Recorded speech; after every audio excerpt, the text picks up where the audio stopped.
Scheme 1992 stock market में अब तक का सबसे बड़ा स्कीम।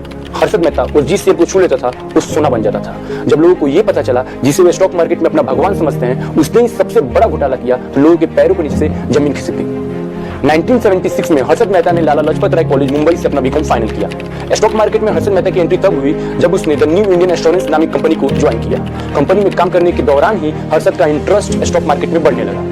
फिर 1981 में हर्षद ने उस कंपनी को छोड़कर हरजीवन दास निमित दासी नामी एक ब्रोकरेज फर्म को ज्वाइन कर लिया। स्टॉक मार्केट में इंटरेस्ट होने के कारण हर्षद ने महज कुछ ही दिनों में स्टॉक मार्केट को बारीकी से समझ लिया। फिर 1984 में हर्षद ने अपने भाई के साथ मिलकर grow more research and asset management नामी एक कंपनी को शुरू किया और साथ ही साथ बॉम्बे स्टॉक एक्सचेंज यानी बीएससी में भी एज अ ब्रोकर मेंबरशिप ले ली। देखा जाए तो स्टॉक मार्केट में सबसे बड़ी स्कीम की शुरुआत यहीं से हुई।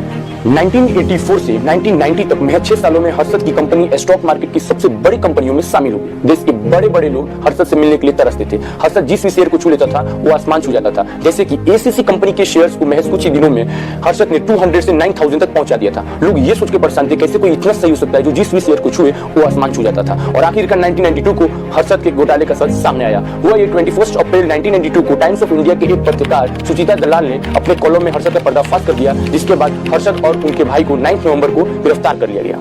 सबसे बड़ा सवाल यह था कि हर्षद ने ऐसा कौन सा स्कीम किया था और कैसे किया था। इन सब सवालों का जवाब सुचिता दलाल ने अपने कॉलम में दिया था। आम शब्दों में कहें तो हर्षद ने इस स्कीम को अंजाम देने के लिए आरएफ यानी रेडी फॉरवर्ड डील का इस्तेमाल किया था। रेडी फॉरवर्ड डील में दो बैंकों के बीच कुछ लोग ब्रोकर का काम करते हैं जो सिक्योरिटी बेचने वाले बैंक के लिए बायर्स और सिक्योरिटी खरीदने वाले बैंक के लिए सेलर्स ढूंढने का काम करते हैं। हर्षद भी इन ब्रोकर में से एक था। हर्षद बड़े कम दिनों में ही बैंकिंग सिस्टम की कमियां ढूंढ लिया था। हर्षद जब भी किसी बैंक से किसी बैंक के लिए फंड्स लेता था तो उस बैंक को ना देकर वो स्टॉक मार्केट में इन्वेस्ट कर देता था और जब वो बैंक उससे पैसा मांगते थे फिर किसी नए बैंक से लेकर पुराने वाले बैंक को देता था। जिस दौरान हर्षद के पास करोड़ों रुपए हर वक्त रहते थे जिससे वो स्टॉक मार्केट में शेयर्स खरीदने और बेचने का काम किया करता था। हर्षद यही नहीं रुका, उस समय बैंकों के पास एक खास रसीद हुआ करता था। हर्षद ने उस रसीद का नकली कॉपी बना लिया था जिससे वो किसी भी बैंक को किसी दूसरे बैंक के नाम से फंड्स लेकर स्टॉक मार्केट में इन्वेस्ट करता था और जब वो बैंक पैसा मांगते थे तो स्टॉक मार्केट में प्रॉफिट के पैसों में से ही वो उन बैंकों को देता था। एक ऐसा समय आया जब स्टॉक मार्केट बुरी तरह से नीचे गिर चुका था और हर्षद किसी भी बैंक का पैसा रिटर्न नहीं कर सका। उसी समय सुचिता दलाल ने अपने कॉलम में हर्षद का पर्दाफाश कर दिया जो कि 5000 करोड़ का घोटाला था। इसके बाद हर्षद को जेल हो गई। जेल में ही रात के समय